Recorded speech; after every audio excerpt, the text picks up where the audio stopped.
dando continuidade aos critérios que expressam concentração das soluções. Então, eu terminei a outra mini aula falando de fração molar. Então, lembrando que fração molar, por exemplo, quando eu tenho dois componentes, se eu chamar o soluto de A e o solvente de B, fração molar de A será a quantidade de matéria de A dividido pela soma da quantidade de matéria de A com a quantidade de matéria de B. E lembrando que a fração molar, ela tem a mesma lógica da porcentagem, só que a fração, o máximo é 1. Então, se eu digo que, se eu quiser usar porcentagem, disser que 53% das moléculas em uma amostra é do componente A, significa que é a mesma coisa que eu dizer que a fração molar é 0,53, tá? Por quê? A fração molar máxima é 1 e a porcentagem máxima é 100. Só que a fração molar se refere à quantidade de matéria, a fração em termos de quantidade de matéria, e a porcentagem significa porcentagem em relação ao número de moléculas. Mas o conceito que tem que ficar, né, a ideia que tem que ficar na nossa cabeça é praticamente a mesma, tá? Outro critério de solução é a concentração em massa por volume. Massa do soluto, volume de solução. Eu achei interessante que um dos meus alunos perguntou qual a diferença da densidade, porque a densidade também fica m sobre v. Só que a densidade, né, é a massa total da solução pelo volume ocupado pela solução. E a concentração é a massa apenas do soluto.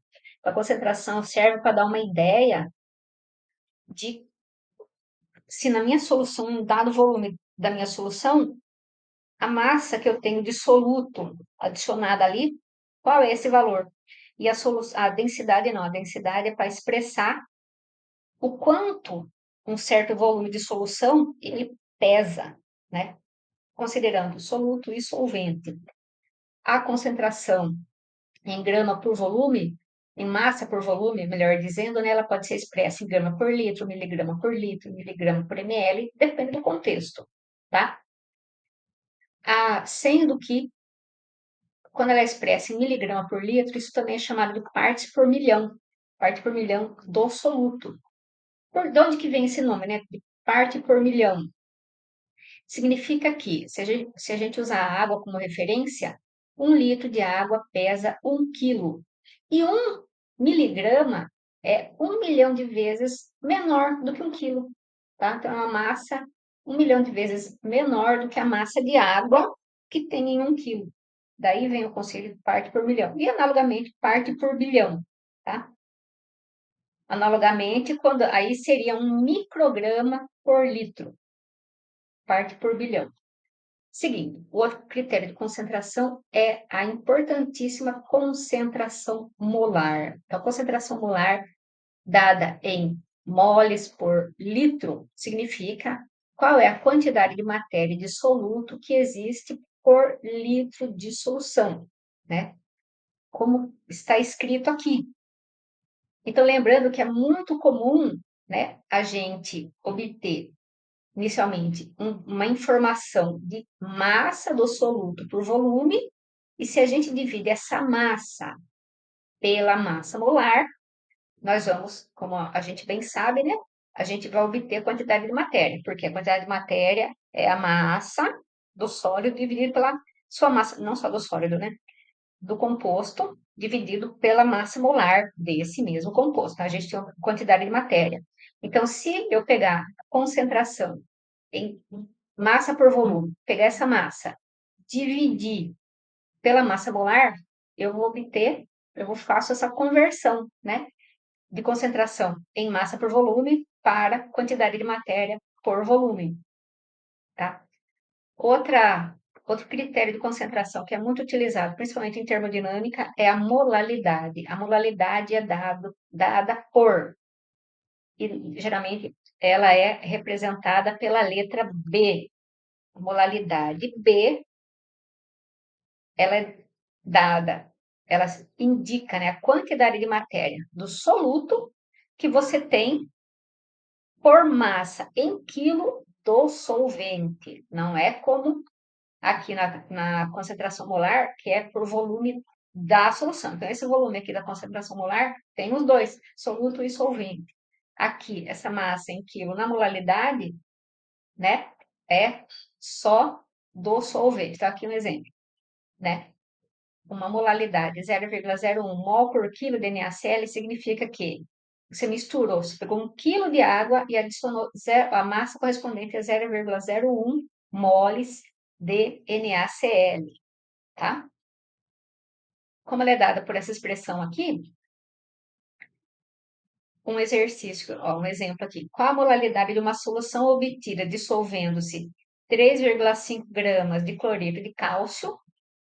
Tenho que, como eu tenho massa aqui, eu tenho que dividir pela massa molar, que está aqui embaixo, do cloreto de cálcio, para descobrir qual é a quantidade de matéria correspondente a essa massa, e usar como massa do solvente, aqui que foi informado 600 gramas de água, 0,6 quilos do solvente. Então, vai ser a quantidade de matéria, esse N aqui, obtido, dividindo-se 3,5 gramas, que é a massa pesada de CaCl2, por 111, que é a massa molar, dividido por 0,6 kg de água. Outro critério, em porcentagem de volume, né? Que antigamente se chamava de título. Então, o HCl concentrado, a solução concentrada comercial de HCl, ela tem um teor de 35 a 37% em massa de HCl. Significa que se eu pesar toda aquela solução que eu tenho no frasco, entre 35 a 37% da massa vai ser HCl e o resto vai ser o quê? Água. Então, um exemplo aqui. Em 100 gramas de HCl concentrado, existem de 35 a 37 gramas de HCl e o resto é água, tá? É isso que indica esse valor aqui. E então, às vezes é em porcentagem massa, outras vezes é em porcentagem volume. Por exemplo, o álcool comercial se apresenta como soluções com diferentes porcentagens, só que em volume, né, de álcool, e o resto também é água. Outro exemplo, o teor alcoólico de bebidas também é expresso em porcentagem em volume. Então, esses são os critérios de concentração mais importantes. É o tipo de conhecimento que tem que ter clareza. É muito grave, né? Ter dúvida nesse tipo de coisa. E é até por isso que eu estou gravando essas mini aulas. Essa parte eu não vou apresentar aqui ainda, para que os que têm dúvida possam assistir, porque muitas vezes a aula que é dada ao vivo, o que, que acontece? Se a pessoa começar a ouvir e pensar, ela não vai ouvir 100% da aula, a cabeça dela começou a fazer conexões e tal. Então, ele pode voltar nas mini aulas e assistir, né? Então, esse é o intuito desse exercício que eu estou fazendo, né? Então, para essa mini aula é só isso. Então, tchauzinho.